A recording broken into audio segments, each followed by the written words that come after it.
একটি গ্রামে ধনীরাম নামের একজনই খুব জেদি আর অহংকারী শেঠ ছিল। একদিন ধনীরামের বউ অর্চনা ধনীরামকে বলল, ওগো শোনো, তুমি গ্রামবাসীর সাথে যা খারাপ ব্যবহার করো এটা কিন্তু একদম ঠিক নয়। তোমায় কতবার বলেছি অর্চনা যে আমার কাজের মাঝে তুমি এসো না তো। এই দেখো কি বলছো। ওমা, তোমার কাজের কথা এখানে কোথা থেকে এলো গো? অর্চনা, আমার সুদের ব্যবসা। আমি যদি সমস্ত গ্রামবাসীদের সাথে কথা বলি তাহলে ওরা আমাদের সমস্ত পয়সা মেরে বসে পড়বে। এটা বলে ধনীরাম ওখান থেকে গজগজ করে নিজের প্রাসাদ থেকে বাইরে বেরিয়ে গেল আর সোজা পঞ্চায়েত প্রধানের বাড়িতে এলো। এই যে প্রধান মশাই, তোমার গরিব বন্ধু এখনো পর্যন্ত আমার পয়সা সুদ সমেত ফেরত দেয়নি। আরে ধনীরাম বাবু দিয়ে দেবে। এখন এই সময় আর্থিক অবস্থা খুব খারাপ তো। প্রধান মশাই, তুমি যেমন বলেছিলে, যত বলেছিলে দিয়ে দিয়েছি। এখন আমাকে আমার পয়সা ফেরত দাও, নয় আমি ওর জমি কেটে নেবো। কিন্তু দেখো, এরকম করো না কিন্তু বাবু। সুখী আসলে খুব গরিব মানুষ তো। সামান্য একটা জমি রয়েছে ওর কাছে, যেটা চাষ করে নিজের পরিবারের পেট ভরে, তাই না? এটা কোনো আমার সমস্যা নয়। আমি তোমায় কাল পর্যন্ত সময় দিলাম। কালকের পরে আমি তোমার কাছে আসবো না, সোজা সুখিয়ার কাছে চলে যাব। ধনীরাম সোজা নিজের প্রাসাদে চলে এলো। ধনীরামকে দেখে ওনার সৎ সহকর্মী কালিয়া ওকে বলল, কি হয়েছে বাবু, কি হয়েছে? আজকে আপনার মুখের ওপরে এরকম ভয় ভয় ভেবে দেখাচ্ছে কেন বলুন তো? আরে তোমায় কি বলি কালিয়া, এই সুখিয়া যে নিজেকে কি মনে করে। আজকে আমি প্রধানকেও হুমকি দিয়ে দিয়েছি, নয় আমায় কালকে পয়সা চাই, নয় সুখিয়ার জমি। বাবু, এই কথাটা অনেক পুরনো হয়ে গেছে। যখন কোনো কৃষক নিজের দাম দিত না তখন তার জমি কেড়ে নেওয়া হতো। তুমি কি বললো আমি ঠিক বুঝতে পারলাম না। এই ধনীরাম বাবু, কয়েকদিনের মধ্যেই গরম পড়তে চলেছে তো।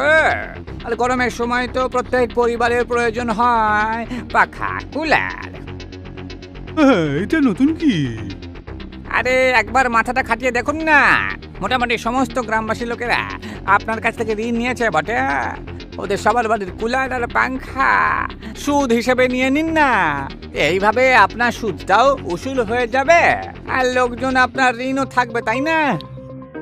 বাবা কালিয়া, বাহ, তোমার বুদ্ধির তো দেখছি কোনো তুলনাই করা যাবে না বাবা। আর এখন তো আমি এর একেবারে ঘায়েল হয়ে গেলাম। কিছুদিন পরে ভয়ঙ্কর গরমে শুরু হয়ে গেল।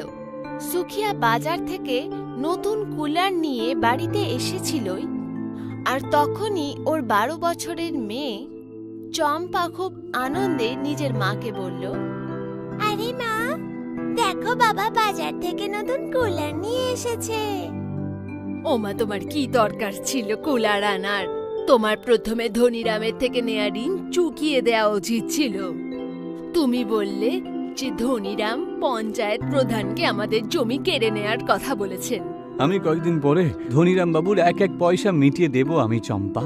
যদি গরম না পড়ে তাহলে সমস্ত ঋণ আমি দিয়ে দিতাম। আর তখনই ধনীরাম ওখানে গজগজ করতে করতে কালিয়াকে নিয়ে পৌঁছে গেল। বাহ সুখিয়া, বাহ, টাকা মেটানোর পয়সা নেই তোমার কাছে, বাজার থেকে নতুন কুলার কেনার পয়সা রয়েছে। ধনীরাম বাবু, আমাকে মাত্র 10টা দিন সময় দিয়ে দিন, এক একটা পয়সা আপনাকে ফিরিয়ে দেব আমি। তুমি পয়সা তুমি দিতে থেকো, ঠিক আছে? এই মুহূর্তে আমি সুদ হিসেবে তোমার এই কুলারটা তুলে নিয়ে যাচ্ছি। ধনীরাম সুখিয়ার কুলার ওখান থেকে জোর জবরদস্তি নিয়ে গেল, আর সন্ধে পর্যন্ত ধনীরাম সে কুলার নিজের প্রাসাদে রেখে দিল আর কালিয়াকে বলল, তোমার কোনো তুলনা হয় না কালিয়া। এখন গ্রামবাসী লোকেরা জানবে যে আমার পয়সা সময় মতো না দিলে পরে কি ফলাফল হয়। এরপর তো আপনার ভয় চারিদিকে ছড়িয়ে পড়বে বাবু। যখন গরমে একেবারে ঘাম ঝরতে শুরু করবে না, তখন লোকজন নিজের পাখার কুলার নেবার জন্য আপনার পা ধরে সবাই ক্ষমা চাইবে। তখন আপনি ইচ্ছে মতন করে সুদ নেবেন, ঠিক আছে? পরের দিন সুখিয়ার মেয়ে কাঁদতে কাঁদতে বলল, বাবা, এবার কি হবে? ধনীরাম তো আমাদের কুলার আর ভেঙে যাওয়া পাখা নিয়ে চলে গেছেন। মা, ওটা শুধু আমারই নয়, বরং গ্রামের সমস্ত বাড়ি থেকে কুলার আর পাখা কেড়ে নিয়ে চলে গেছে। আজকে যে কুলারটা আমি চাইতে গিয়েছিলাম, ধনীরাম আমার কাছে পয়সা চাইলো। আমি ওকে তার অর্ধেক পয়সা তো ফেরত দিয়ে দিয়েছি। তারপরেও ও আমাকে না আমার ওই কুলারটা দিল, না আমাকে ওই ভাঙা পাখাটা দিল। যা কিছু হোক, ভয়ঙ্কর গরম বেড়ে গেছে, এবার কি হবে? আরে এই কথা ভেবে ভেবে আমার মাথা একেবারে খারাপ হয়ে গেল আরতি। আমার কাছে তো বীজ কেনার পয়সা পর্যন্ত নেই, যেটা দিয়ে আমি আমার জমিতে ফসল ফলাতে পারবো। আরে ফসল বিক্রি করে আমার মেয়ে চম্পার জন্য একটা কুলার কিনেছিলাম। কিছুদিন পর গ্রামে খুব গরম পড়তে থাকলো। এইসব দেখেও ধনীরামের ওই সব মানুষের ওপরে একটুও দয়া হলো না। দেখলে কালিয়া, সমস্ত গ্রামবাসীরা গরমে কিরকম কষ্টে রয়েছে। আপনার পয়সা না দেওয়ার এখন ফল ভোগ করছে বাবু। এদিকে সুখিয়া চিন্তিত হয়ে নিজের ক্ষেতের দিকে তাকাচ্ছিল। তখনই গ্রামের সব থেকে বুড়ো কাকা ওর কাছে এসে বলল, কি হলো সুখিয়া, এরকম মুখ খারাপ করে বসে আছো কেন? এখন আর কি বলি কাকু, আপনি তো জানেনই যে ধনীরাম বাবু গ্রামের সবার হালুয়া একেবারে টাইট করে ছেড়েছে। আমার কাছে বীজ কেনার পয়সা পর্যন্ত নেই। কাকা খুবই রহস্যময় আন্দাজে সুখিয়াকে বলল, আমি তোমাকে একটা উপায় বলি, শোনো আমার কথা। এখান থেকে অনেকটা দূরে একটা জঙ্গল আছে।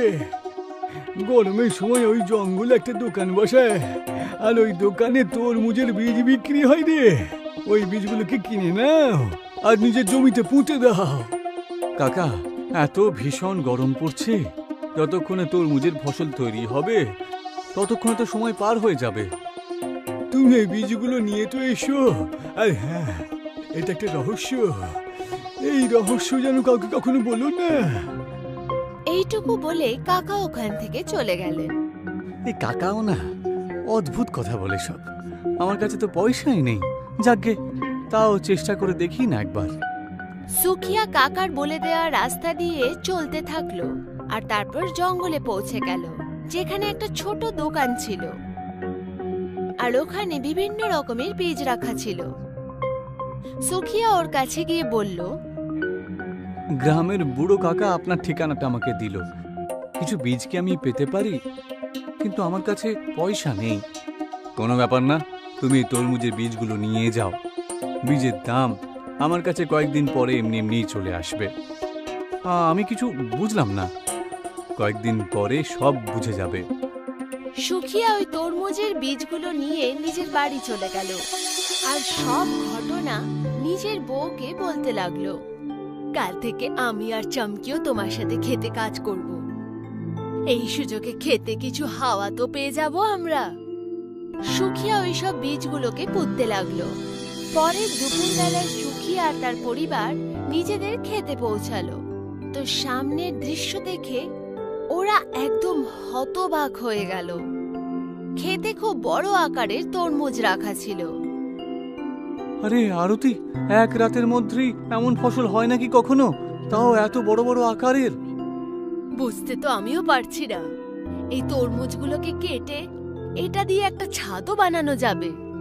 সুখিয়া একটা বড় তরমুজ নিয়ে ওটাকে মাঝখান দিয়ে কেটে দিল আর নিজের মেয়েকে খাওয়াতে লাগলো। হঠাৎই চমকি রোদের কারণে অজ্ঞান হয়ে গেল। চমকি, কি হলো মা? চোখটা খোল। মনে হয় ও গরমের কারণে অজ্ঞান হয়ে গেছে। সুখিয়া তখনই ওই তরমুজের খোসা দিয়ে ছাতার আকার করে নিজের মেয়ের ওপরে ঢেকে দিল। হঠাৎই চামকি জ্ঞান ফিরল আর নিজের বাবাকে বলল, বাবা, গরমে তো তাড়াতাড়ি শেষ হয়ে গেল। এই কিরকম কথা বলছো তুমি? বাবা, এই তরমুজের ছাতার নিচে তো খুব ভালো লাগছে। মনে হচ্ছে যেন আমি কুলারের সামনে বসে আছি। চামকির কথা শুনে সুখিয়া তক্ষুনি দুটো তরমুজের ছাতা বানিয়ে নিল। সুখিয়া আর ওর বউ বরফের মতো ঠান্ডার অনুভূতি হতে লাগলো। ওগো, তুমি এ কোন তরমুজের বীজ নিয়ে এসছো গো, যে এত চমৎকারী তরমুজ আমাদের খেতে হয়েছে? সুখিয়া হেসে বলল, এটা একটা রহস্য আরতি। বাবা, পুরো গ্রাম গরমে অস্থির হয়ে যাচ্ছে। তুমি তরমুজ বিক্রি করার জায়গায় তরমুজের ছাতা কেন বিক্রি করো না? সুখিয়ার চামকির এই উপায় খুব ভালো লাগলো। ও বাজারে তরমুজের ছাতা বানিয়ে বিক্রি করতে লাগলো। একজন ব্যক্তি যে গরমে খুবই অস্বস্তিতে ছিল এসে বললে, আরে দাদা, খুব গরম পড়েছে বুঝলে তো। আর এই ধরনের ছাতা তো আমি এই প্রথম দেখছি জীবনে। এটা হলো তরমুজের ছাতা। এই ছাতার তলায় বরফের মতো ঠান্ডা মনে হবে। তাহলে দিন না, আমাকে একটা দিন না আপনি। ওই গ্রাহক যে ওই তরমুজের ছাতার নিচে এলো, সে তার নিজের শরীরের মধ্যে ঠান্ডা অনুভব করতে লাগলো। দাদা, সত্যি দারুণ লাগছে। তোমার এই তরমুজের ছাতা কিন্তু একেবারে চমৎকার করে দিল। কিছুদিনের মধ্যেই গ্রামের প্রত্যেকটি লোক সুখিয়ার তরমুজের ছাতা ব্যবহার করতে শুরু করলো। এইটা দেখে কুলার আর পাখার দোকানের মালিকেরা তাদের দোকানদারি শেষ হয়ে গেল। ওরা সবাই একটা মিটিং ডাকলো। মিটিংয়ে একজন দোকানদার সব দোকানদারকে বলল, এই সব কিছু ধনী দামের জন্যই হয়েছে। না ওই গ্রামের লোকেদের কুলার আর পাখা সুদ হিসেবে তুলে নিয়ে যেত, আর না সুখিয়ার তরমুজের ছাতাগুলো এত বিখ্যাত হতো। আরে ওর ছাতার তলায় তো খুব ঠান্ডা লাগে জানো তো। তাহলে লোকজন আমাদের কাছ থেকে কুলার আর পাখা কেন কিনবে বলো তো? এই সব কিছুর মূল্য রয়েছে ওই ধনিয়া, বুঝে, আর ওর সঙ্গে কালিয়া। ওদের দুজনের মাথা একেবারে একটু বেশি বাড়াবাড়ি করে। ওদেরকে উচিত শিক্ষা দিতেই হবে। ওই সব দোকানদার একত্রিত হয়ে পরের দিন ধনীরামের প্রাসাদের সামনে পৌঁছালো। এত দোকানদারকে দেখে ধনীরাম আর কালিয়া ভয় পেয়ে গেল। এই তোমরা এখানে কি করছো?